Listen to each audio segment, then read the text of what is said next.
Hey everybody, I'm Nikki Vachon, she, her pronouns, a college access counselor at FAME, and I'm joined by the lovely Michelle Radley, who is watching your questions in the chat. So please throw those in. We're going to talk about my unique situations, my students that I love this picture that I have that don't always feel like they can climb the mountain, right? They always feel like they can't complete the FAFSA because their situation is too complicated or there's no right place, there's no right check mark for them. And a lot of times, I think the new FAFSA has done a really good job of creating a very clear pathway to getting that FAFSA finished. So I'm going to show you what the pathway is for our unique situations. And a lot of times, it's easier than people think. And the FAFSA for those students might actually be easier. It sometimes is the documentation follow-up that seems to be the sticking point. So we're going to talk about these situations that it doesn't always like they're not the usual dependent student with parents in the household and there's a box for everybody. We're going to talk about those folks. Okay. So just to get us started, to explain kind of the overview of this. In the FAFSA, there are a series of questions on the left, like these are all of them. There's a series of questions that if you can answer yes to any of these, you are considered an independent student and no parent information is needed on the FAFSA. If these are all no's, then we do need your parent information. You're going to be considered a dependent student, okay? So on the right here, I have an actual snapshot of the 24-25 FAFSA where you can check off some of these things that might apply to you.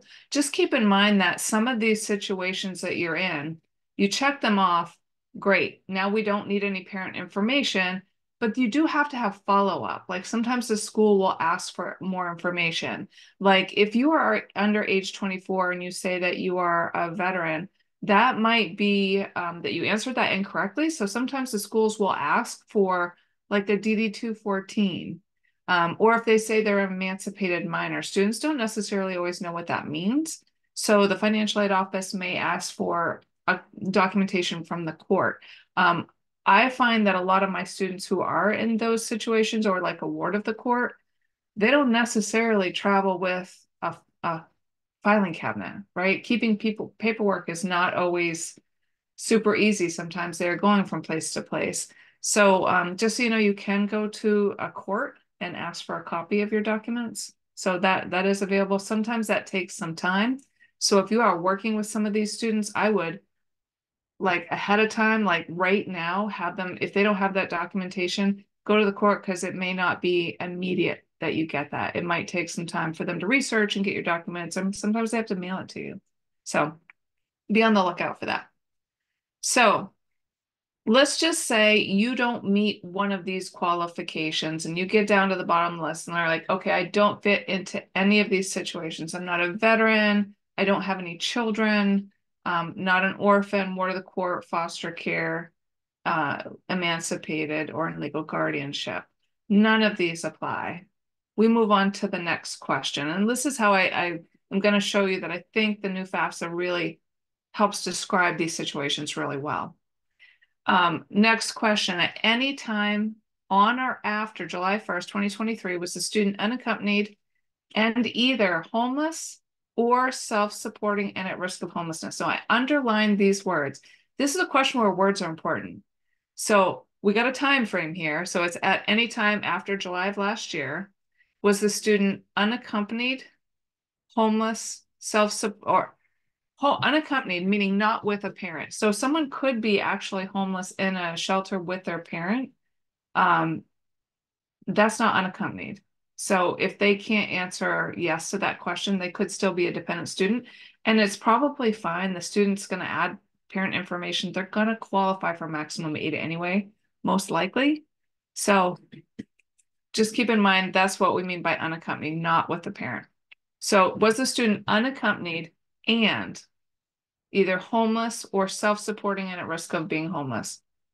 I have a lot of students who don't really identify as being homeless. Like they could very clearly meet the status of this, that Um, they could be living with a one of their friends' parents and it's going great. But those folks are actually at risk of being homeless because that person could kick you out at any point in time. So they would meet that at risk of being homeless. Self-supporting meaning that they're really paying that their own way. So those are the words, and I'll give you a little bit more guidance on that from the feds in a minute. But when we do meet this criteria, someone will have to follow up and document the situation. And it's very important that we convey to the students that we don't need to know why you're homeless or in this situation. We just need to know that you meet that criteria. So you as a student are telling this, but then we're also going to need to get it documented by a third party, a trusted adult. And so when we say yes to this, these lists, the list of people below are people who could document this. Now, it's not always just these people. It could be somebody else. You could say none of these apply, but these are a good example of people to go to for this. I will say new this year is that they put in a director designee of TRIO or Gear Up, because they are always people that are really tightly involved with students and can document that situation. But also if a student says, I really feel like I meet this criteria, but like I haven't talked to anybody, they can talk to the financial aid office and the financial aid person can document their situation and make that determination just from a phone call. So just keep in mind that that is something that can happen. If they can get this documented, they are going to be considered an independent student, meaning no parent information needed on the FAFSA.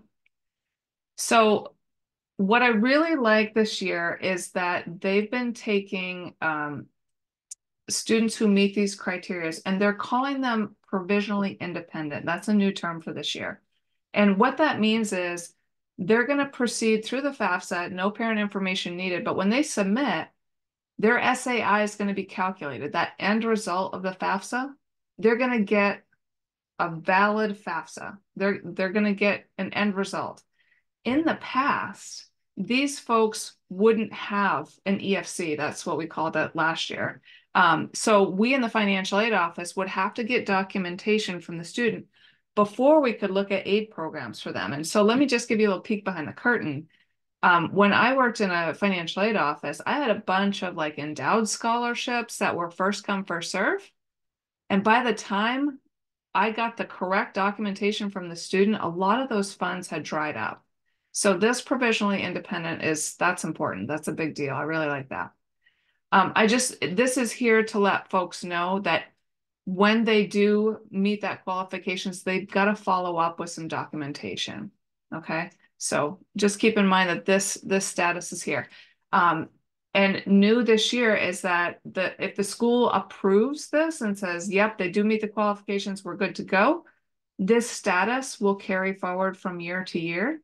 And when the student goes to fill out a FAFSA in the future, it will preload the answers they had before. The student would have to self-select out of that. So circumstances do change. And so, like sometimes they change every other year. Like I worked with a student who was homeless because their parent had some addiction issues. Then they got clean and they moved back home and they were dependent. And then they fell off the wagon and they're independent again. So like this can change from year to year. But just so you know, like we don't need the student to keep going through these hoops if nothing has changed, right? So this is kind of the wording from the Department of Education to be considered unaccompanied and homeless youth on the FAFSA. An individual must be a youth who is unaccompanied and homeless or unaccompanied, self-supporting, and are at risk of being homelessness. So again, they have to meet that criteria. Like I said, that status is going to be carried forward. That started last year. And it's going to be pre-populating going forward for the next FAFSA, I hope. I'm not really sure after hearing like all the changes that are going on that this is actually going to happen, but this is what's supposed to happen. I do have a lot more information on the link at the bottom for folks that work with unaccompanied homeless youth that really talks about these determinations. Okay, so if they don't meet the homeless situation, they might fall into this. This is sort of like a all other things fits, right? Maybe you have unusual circumstances, and that's a new term as well this year. Unusual circumstances, they prevent the student from contacting their parents. And I think this question may have been, they changed the wording a few times because I don't think it was worded well in the past.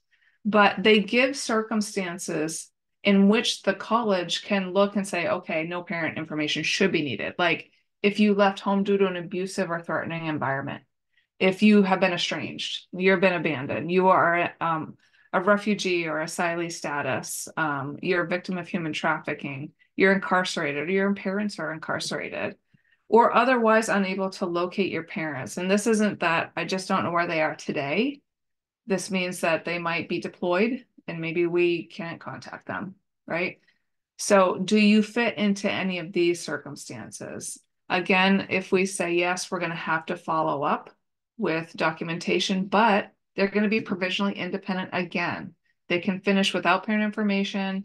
They're going to get a valid FAFSA with a SAI calculated, but the student does need to follow up. Now, let me just back up for 1 second. Documentation for this. This isn't something where students will get their best friend to document. They're looking for a trusted adult in the situation, a school counselor, a boss, someone they work with, a friend of the family. It could really be anyone, or again, they could go back to the financial aid office and have a conversation with them and let them know what their situation is. But think about the financial aid office kind of like your lawyer, right?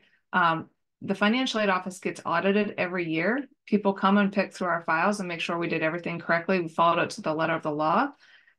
So what we're asking for documentation, we want to make sure that someone else can't come behind us and say, you did this wrong. So we really need to have some good documentation. The feds aren't super clear about a lot of stuff. Like when we're talking about situations of abandonment and abuse and things like that, they don't really go too much into the weeds on that, but they do clearly say what does not constitute parents not being on the FAFSA. And these are the things they lay out. Parents refusing to contribute to the student's education. If a parent says, I'm not paying anything, so I'm not doing the FAFSA, this does not mean they get a pass. They still need the information. The parents are unwilling to provide the information, or they won't let them get through verification. So verification is after they file the FAFSA, the feds, I don't want to say randomly pick because there is definitely an algorithm, but the school has to double check their information. Sometimes parents say, no, I'm not going to do that, or they drag their feet or whatever it is. Parents not claiming the student as a dependent for tax purposes. I can't tell you if I had a nickel for every time someone said, my parents don't claim me, I don't have to list them. False. That is incorrect. That's not a thing. Or just students saying that they're self-sufficient.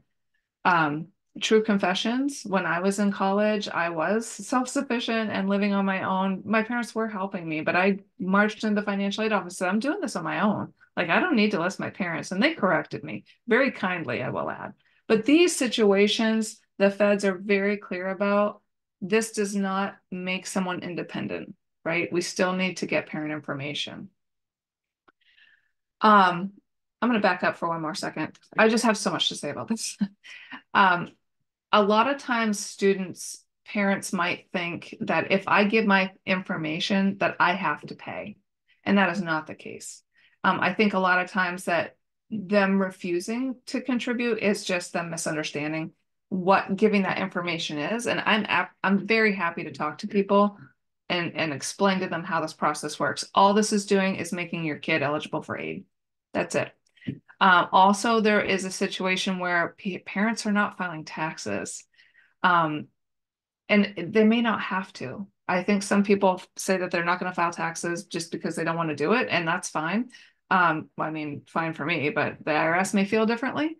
But the IRS does have an income limit where you don't have to file taxes, and people don't have to file taxes to do the FAFSA. So just keep in mind that having a conversation, which I'm happy to do, sometimes we can explain to parents, it's okay that you didn't file a tax return because you really didn't need to. Um, and the IRS website has that information, who doesn't have to file a tax return. And that makes the FAFSA super easy, super easy. Okay, so I'm not going to go into all of this. I just wanted you all to have ideas on who could document these unusual circumstances. They could have an interview with the financial aid administrator. Again, this is like, if all else fails, go back to the financial aid office and they can help document this. Um, Court officials, caseworkers, uh, county, state, tribal welfare agencies. Like there's a ton of people that can document this. And these are examples they give in the special cases in the link that's listed below that has the actual guide on processing through these situations. So unfortunately, like I said, some parents are refusing to participate in the process. They won't get an FSA ID. They don't want to share their tax information, or they haven't filed taxes, like I mentioned before. Some people won't get an FSA ID, I'm finding, because they have some challenges with technology. They've never used it. I absolutely willing to help walk them through it, do it for them while they give me the information. I can totally do that. Um, and they also not wanting to share tax information. With this new process with the FAFSA, that tax data comes from IRS and gets put into the FAFSA behind the scenes. Nobody's seeing it. So some folks are just reluctant to share their information with their students. So for most people, nobody but the college is seeing the income, right? There are some situations where somebody might have to manually enter their income. So I was just working with somebody whose spouse had passed away recently, and we had to tease out the income from a joint tax return. So we had to manually enter that. That is visible. So just so you know what would be visible and what isn't for those people who are a little nervous about sharing their information. So for those people whose parents just straight up nothing, they're not budging. This question is the catch for that. The student can say, yes, my parents are unwilling to provide their information. And this screenshot, by the way, I think a lot of people were entering this incorrectly because of this apply for a direct unsubsidized loan only. What this question is meant for is that if someone's parent refuses to go through the process and they don't meet any of the other criteria, the student can at least get an unsubsidized loan of, like, for freshmen, $5,500. Not going to cover a lot of schooling. Okay. So when they say yes to this, we don't have to put parent information on it and they're going to ask access to this loan. It's going to really limit their options. But they did recently change this question because people were answering it incorrectly. They took out the word apply for a direct unsubsidized loan. Now it just says direct unsubsidized loan only. And I think that's a little bit more clear. We at FAME got, I can't even remember how many FAFSAs they said recently, but it was a lot less people answered this incorrectly than I thought. I thought there was going to be a ton of them, but still, I want people to go back into the FAFSA and make sure they didn't answer this question incorrectly. Because I think have your students go back and take a look at this. Okay, so when the parents refuse to go through the FAFSA process, the student can continue without parent information. The SAI is not going to be calculated. They're not getting any eligibility because they don't have all the data to work with. So this also takes them out of the running for applying for a lot of scholarships, like the Worthington, that requires an SAI to be awarded. Documentation needed. The student's parents, someone has to write something saying that the student's parents refused to complete the FAFSA, that they will not provide any financial support. Like these two pieces need to be met before they can even get that loan. So this is not a great option. I don't love this. I always want to have people double back. If we're in this situation, like, let's go back. Do they actually meet any of the other criteria? Like, are they unaccompanied, homeless, and self-supporting at risk of homelessness? Are they in an abusive situation? Have they been abandoned? Because, like, sometimes people aren't necessarily wanting to really examine this until we know that like this is kind of your last option. Maybe you fit into one of these other situations that we can proceed and get you some aid. Um, or should they just list their parent information? Because sometimes people think they're just not going to get anything because I have to list parent information. You'd be surprised that students can actually get aid. Um, there's some very generous scholarship programs, even if they don't get a Pell Grant or a Mainstay Grant, there's very generous scholarships that a lot of people qualify for.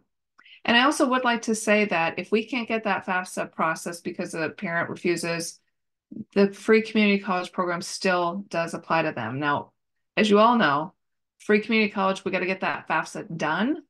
But for some people who we can't get the FAFSA done for, the community college does have a pathway for them.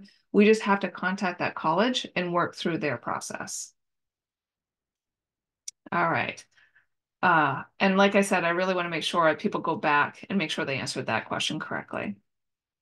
All right. So for my students who are under 24, that was me in college, living independent, financially supporting themselves. They're generally not automatically independent. Parent information is required if they don't meet any of the criteria. And sometimes students do feel stuck with this. So I always like to back up to say, let's go through all the options. Have them call me. Do you fit into the other criteria? And contact financial aid because sometimes students don't always realize that they do fit into one of these situations. So the financial aid office can help with that. Okay. So I'm getting ahead of myself because I really just said if you didn't have any other reason to believe that they're living independently, encourage them to answer yes to this question. Even if they don't fit any of this criteria, what this is going to do is it's going to cue the financial aid office that they have to reach out to them and have that conversation. So for those people that we don't feel fit into any of the buckets, this is one I would go back and check and have them work with financial aid. And the financial aid office may say, you don't actually meet this criteria and they will fix the FAFSA, but this is a good way to kind of cue that conversation. And it's good to remind the parents that providing that information does not mean they are on the hook. I'm happy to explain this to them as well. Okay, so let's talk about the different pathway. I feel like this is our hot button item here. Our parents without an SSN in this situation. So people who are under 24, parents without a social security number in the past, parents could not set up an FSA ID, so they had to go through kind of a different pathway to get that FAFSA done. They had to print out a signature page. The signature page is no longer really an option, but they can get an FSA ID. Up until March 13th, I think, that was not working, but they have fixed it. It is now working. People without a social security number can go through, get their FSA ID. However, in fixing this, they found a couple more bugs. Every time we find something, it's like building a new house. We got the walls up, but then we realized we got mold behind the walls, right? So the people who are set up their FSA ID that don't have a social security number, that IRS data pull is not working. So those folks have to manually enter their tax return information. So just keep that in mind. If you are going to be working with someone who doesn't have a social security number, have them have their tax returns handy if they filed. And if the student starts the FAFSA and they're going to invite the parent who doesn't have a social security number, the address that let me just say, the information, sorry, that we're using to invite the parent has to be super, super accurate, right? We have to make sure that we can, it's going to ask for an address, and we have to make sure that that address is 1000% as it is listed in the parent's FSA ID profile. So what I usually do is I have the student open up their FAFSA on one device and I get the parent on another device so we can look at both together to make sure all that data matches, because there's no fuzzy match. Like, it has to be exact. They're working on this. I'm really hoping there's going to be a fuzzy match soon, but stay tuned. Good news, I would also like to mention for those people who try to set up the FSA ID, if they can't answer the TransUnion questions or they can't get a match there, that an email is being generated automatically that has a case number that they can then get their attestation form and they can like much faster get through that process. And if folks don't know what I'm talking about, we just did a whole FSAID session. We'll have a recording on the FA 101 website soon. And I did want to say that for people who just like the FAFSA pathway just isn't for them at all. They're ineligible students, new Mainers that are trying to get an education and join our workforce, which we desperately need, that there's other pathways. And Florica Malwell is on our team and she will help people work with outside scholarships. They can still access free community college. And Florica has done a really great job getting a lot of students through the process that wouldn't have normally gotten through. So great opportunity there. Okay, so there are some folks that their pathway up that mountain, man, they go up one step and three steps down, right? So they're stranded by technology. They can't get the FAFSA done. So I put these in two buckets. I've got FSAID issues and FAFSA issues. So sometimes the issues that we're seeing, our parents might not be able to untangle their FSAID. They set one up, for another kid and they don't remember what it was or whatever. And I find a lot of times this issue is happening because in the past, the older student set up their parent's ID. And so the parent has no idea what happened. So it is so important that people set up their own IDs. I can't stress that enough. Digital literacy, like I said, I work with a lot of people who have never worked on a computer before. It's a little bit scary. We're definitely happy to work them through that. Or even if they're going to struggle with the FSAID, the FAFSA is going to throw them for a loop. Or those issues, like I just said, trying to get people without a social security number, trying to get them set up with their FSAID. That is the hardest part of the process for those folks. Some solutions, whenever someone says that they can't get they don't remember their username and password, there is a reset password or recovery username that works, I want to say 9 times out of 10.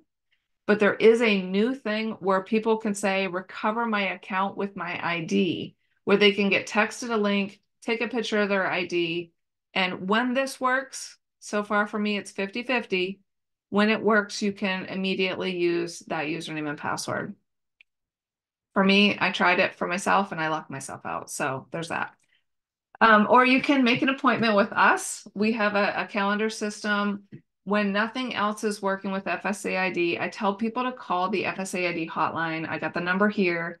I always say call people at 8 a.m. Florica says call at night. So those are your two windows that people, it's not high volume there. But I always say when you get that, what are you asking for help? That recording, that tree phone, a phone tree. Yeah. I always say agent. Like, don't answer any of the things, just say agent, and that'll get you to someone. That's worked for me. Okay, so the other bucket are people who have FAFSA issues. Sometimes they have error messages within the FAFSA. I've seen this a ton of times. Like they're getting through and either they're kind of stuck in a loop or they get an error message that something's wrong, they can't finish. Or it gets submitted with errors. I think we're going to spend the next month fixing these errors. Like I think that's what all of our calls are going to be. Or they're limited access to the internet or language barriers. So there's some barriers there. So here's some solutions for you. If ever I get an error, I try to keep hitting continue and sometimes I can push through. If that doesn't work, we exit the FAFSA and we try it on a different web browser. The FAFSA really likes Safari, Chrome, and Firefox. I like Firefox myself. It does not like Edge. I also find that phones seem to work flawlessly. If someone wants to do the FAFSA on the phone, it's very mobile friendly. They don't seem to have issues.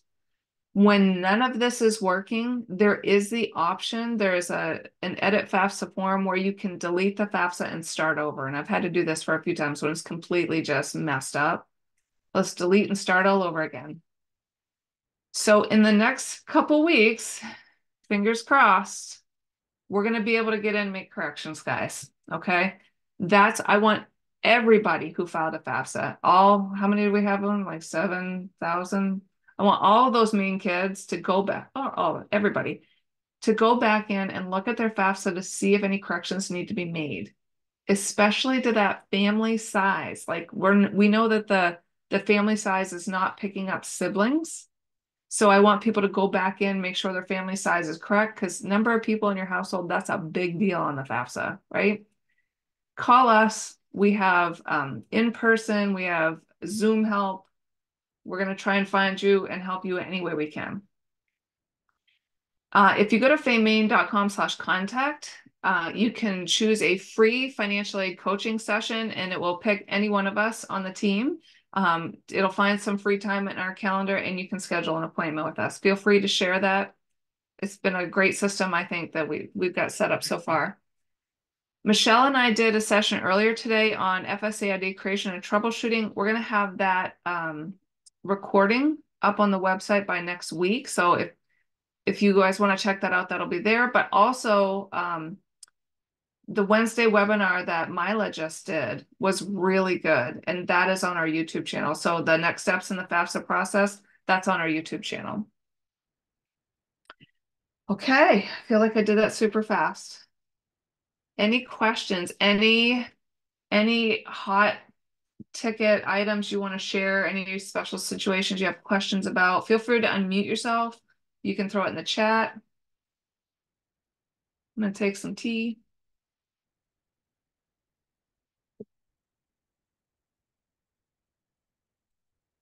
Okay, so I just want to make sure that I have our contact information up. I hope this was helpful. And if you have any questions along the way, feel free to reach out to us.